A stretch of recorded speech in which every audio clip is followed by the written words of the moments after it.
రెగ్యులర్‌గా చేసుకునే చపాతీలా కాకుండా ఎంతో టేస్టీగా, సాఫ్ట్‌గా ఉండే రేష్మి పరాటాని చేసుకుందాం. ఇందుకోసం 2 బంగాళాదుంపల్ని ఉడికించి తురుముకోవాలి.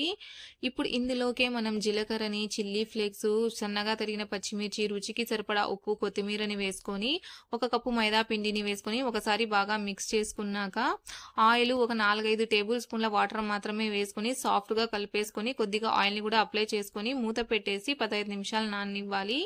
15 నిమిషాల తర్వాత ఇంకొకసారి బాగా కలిపేసుకొని చిన్న చిన్న ముద్దల్లాగా పిండిని డివైడ్ చేసుకొని, పిండి ముద్దని ఈ విధంగా పొడి పెన్నులో డిప్ చేసుకొని పల్చగా ఒత్తుకోవాలండి. పల్చగా అంటే పల్చగా చపాతీలాగా ఒత్తుకోవాలి. ఇప్పుడు స్టవ్ మీద పాన్ పెట్టుకొని ఆయిల్‌ని అప్లై చేసుకున్నాక, ఈ పరాటాని వేసేసుకొని ఒక సైడ్ నుంచి కాలాక ఇంకొక సైడ్‌కి తిప్పుకొని, ఇంకొక సైడ్ కూడా కాలాక తిప్పుకొని, రెండు వైపులా ఆయిల్‌ని అప్లై చేసుకొని మీడియం ఫ్లేమ్‌లో మంచిగా కలర్ వచ్చేంత వరకు కాల్చుకోవాలి.